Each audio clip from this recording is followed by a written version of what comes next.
Fahameravatsika tsirairay avindray tratra ity sabata fa 7 volana marsa ity manona ny fahasoavan'ny tompo aminao izay manaraka tsy tapaka ny fandraisana ny tenin'Andriamanitra eto ihany koa.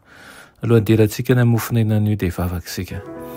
Anay tsara andresin-danitro mbola velom-pisaoranao izahay ny amin'ny tombo-taona omenao anay faly izay fa mbola afaka miantso ny anaranao amin'izao maraina izao ary mangataka aminao indrindra izahay ny mba hamelanao ny fahadisoanay sy ny andraisanao anay amin'ny fahafenoana ka aokan'izay tsirairay avy izao ho voavela heloka tokoa. Mitezana hiteny sy hamangana ihany koa aminaran'i Jesosy. Amen. No teny mofinainantsika androany dia manao mampiasa tsara ny hery miasa mangina noho ny fahasoavana.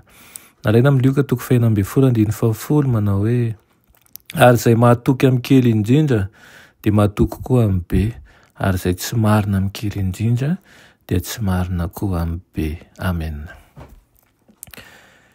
Hery ny toetra mapana. Ny vavolombelona mangina entin'ny fiainana marina dia hery tsy azo toerina mihitsy.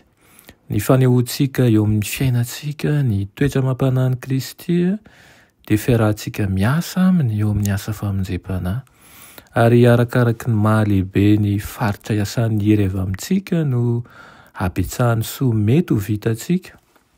Rehefa manaraka ny ohatra nomeny Kristy ireo izay milaza fa manompo an'Andriamanitra ka mampihatra ny foto-kevitra ny lalàna eo amin'ny fiainana andavanandro, rehefa vavolombelon'ny asany rehetra fa tia an'Andriamanitra ambony ny zavatra rehetra izy ary tia ny namany tahaka ny tenany, amin'izay ny fiangonana dia anana hery hanetsika an'izao tontolo izao. Nefa tsy tokony ho adinoina na oviana na oviana fa ny hery miasa avy amin'ny tena dia mety ho hery miasa ho amin'ny ratsy ihany koa. Eritreritra matahotra izany hoe hery miasa mangina avy amintsika no hoanitra ny fahafatesana ho amin'ny fahafatesana, ny famelan'ny fiahiahiana sy ny fialonana ary ny tsy fifaliana seho amin'ny fiteny dia fanoloran-tena ho fiasan'ny Satana.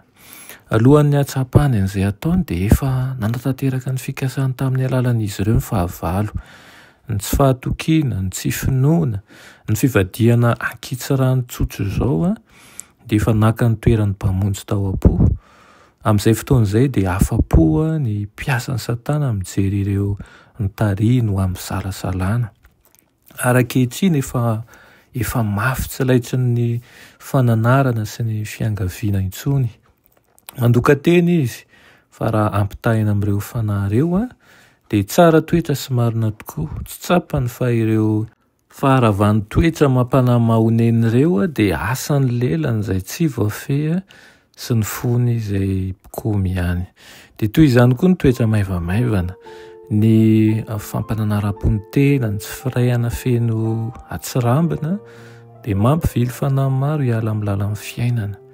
Betsaka no atahotra, anatrika ny vokatry ny hery miasa mangina avy eo amin'ny toeram-pitsaran'Andriamanitra. Amin'ny alalan'ny fahasoavan'Andriamanitra ihany nazahoantsika mampiasa tsara ny fanomezana io ary rian'Andriamanitra mba ho mpiara-miasa mahatokony isika ka ahafahana mitondra fitahinana ny hafa fa atsika ihany koa mikatsaka mandrakariva ny fahamarinana mba hitomboantsika eo aminy. Amen. Raina tsara indrindra an-danitro mbola misaotra anao izahay amin'izany teninao izany.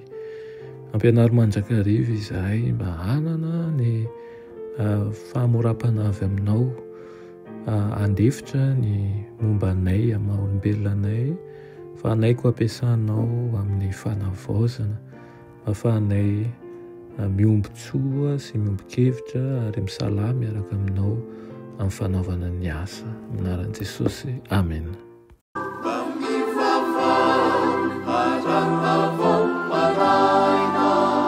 Saruvire